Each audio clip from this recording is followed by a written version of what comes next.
Well,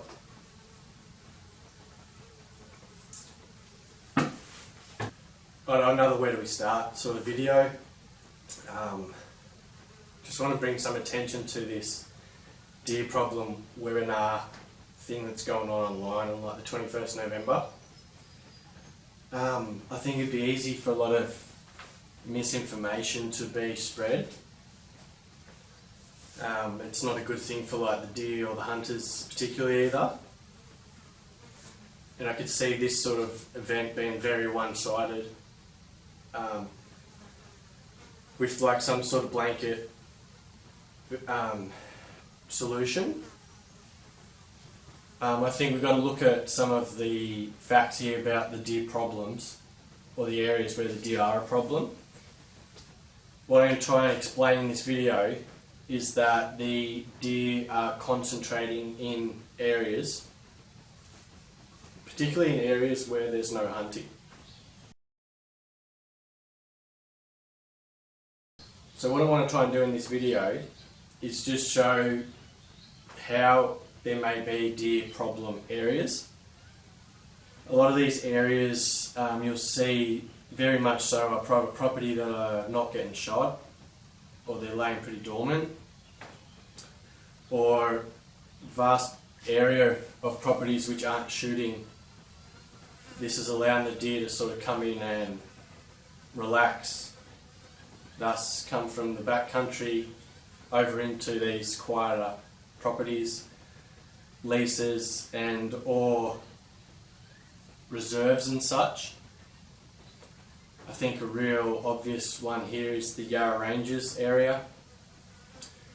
In this map you can sort of see where the red may indicate there's a deer or higher deer population, or it may seem, and that may be the case. And that's often because if you look at that country all behind there, I think it goes right through to nearly Baw Baw. All through that area is all pretty much no hunting. So I don't know what else to expect as opposed to deer just to go about their ways and potentially get into numbers which may be a problem.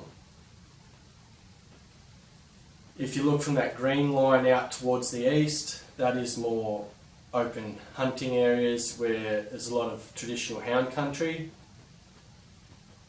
And in that areas you'll find the deer density is quite low per se, because they are managed by the recreational hunting that's going on there. I think in these areas the amount of damage in a hunted area is quite low, simply because the deers are being chased around a little bit. They're not just definitely live in one area for long periods of time. It doesn't take long for a couple of pockets of deer to sort of be exploited and hunted, especially with the use of hounds, which is fine. It's a total good management tool. That's black and white Yarra Ranges out towards Warburton, Woods Point. That's all hunted, and there's much lower deer densities there and lots less damage to the environment, which is only an issue when deer numbers are unchecked and populations exceed the sort of holding capacity of that parcel of bush. If you move on and we look into places more like the Wonnangatta here, you'll see there is a concentration of deer, particularly over night time, down in the valley floor. That's because all these little pockets of deer are coming out of the surrounding faces and gullies and sort of landing in one area, and that's very heavily weather dependent, and deer will move across the valley to get onto the other side if they need to. And then if you happen to be there with your spotlight or your thermal now, you'll see that there's a higher number of deer down on those flats at night time. At the same time, being up on the hills, glassing across or now thermaling, you will notice that there isn't a high density of deer. There will be a couple here or there scattered across a pretty vast landscape up in that rough country. It's not particularly hind holding country. If they're going to have fawns and that, they want to be in like more easygoing country, so that eliminates a whole lot of the escarpment country, the bluffy stuff, all the steep, gnarly, jungly shit.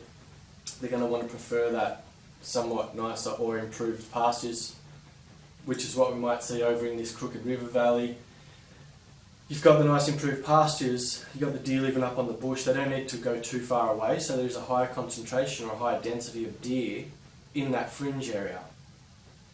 Take 2 kicks back, end up in the back country a little bit more, and you're going to spend a lot of time looking for heavily used trails or much impact of deer, because there is only a small family group living there.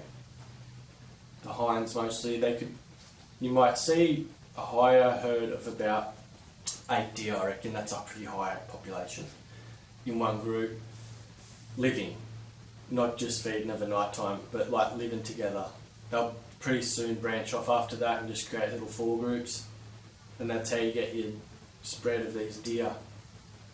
They're not all like a fallow where there's 60 of them here and they all just move or live in one big area. And the sambar deer are a large animal, yes, but only in big numbers are they impacting anywhere. I think keeping it managed and somewhat lower density, but particularly more opportunity in areas where we can recreationally hunt, we'll see a massive change in just environment damage from these deer. Opening up some of these areas where we're not allowed to hunt particularly is going to be a game changer with management. That's management of deer. It's a no-brain approach. I think with the private property, guys are hesitant to have people come on and shoot, but there is programs in place now which are quite handy. I forget which organisation's doing it, but there's things called like Hunter or Farmer Assist, and that basically just puts farmers in contact with shooters who are like signed up with insurances, and a little bit of there's a little bit of confidence there, being able to approach someone who is in one of the deer organisation or hunting organisations with these programs in place. I think a bit more of that may need to happen on properties which are dormant or low activity, because that's where the deer are being seen as a problem. That's where they are becoming a bit of a problem. So basically, all I'm trying to say here is that where the fringe is a higher density of deer, which can create problems, but we need to be aware that this is what's going on outside of our deer circles.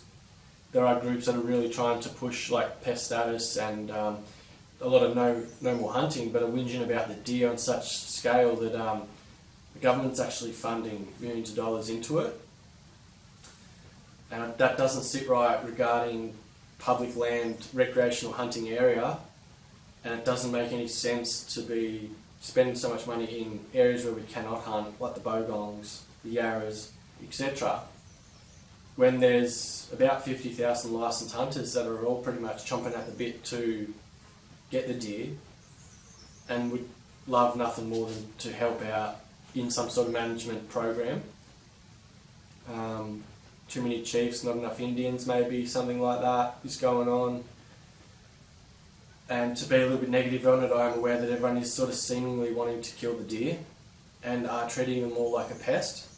But I think you take away their status and you're not going to have the privilege that you have now in being able to hunt them in the park, and there would never be an opening of more area to hunt, I don't believe.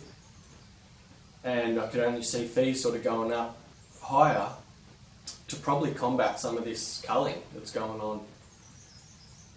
That's been pretty obvious in the last RIS, etc.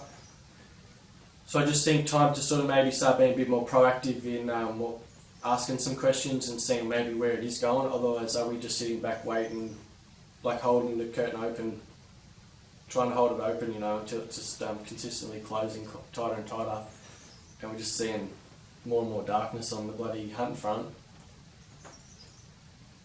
And if you maybe got time or whatever, check out this webinar online and see, maybe just throw some deer proactive or pro-deer information into the mix, and let them know, like recreational hunters, some sort of management is where we're at in 2024.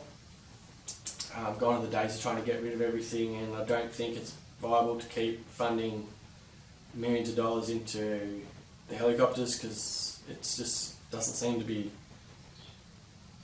It's not a quick fix anyway, and the cost per year has just got to be so high that it can't be feasible for too long.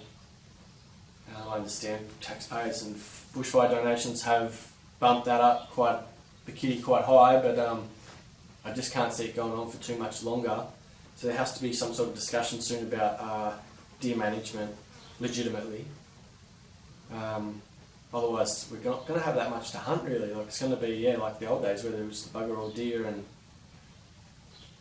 I have had a young bloke sort of mention that he's sort of got some more respect for it now, because it is like the olden days where it was harder. But I think the flip side to that is it's hard to swallow that what it could be and what the potential is for Victorian sambar hunting, to actually see where it is now and where it's going. It's definitely not anything to write and sing about, that's for sure. And there's definitely no tourism involved with people wanting to come down and hunt sambar where everyone's just getting flogged out. I don't know, it's a weird one. I think the sambar stag is worth more than it's portrayed lately. And we could look at the New Zealand tahr and look at the sambar deer in a similar light, and it could really be something.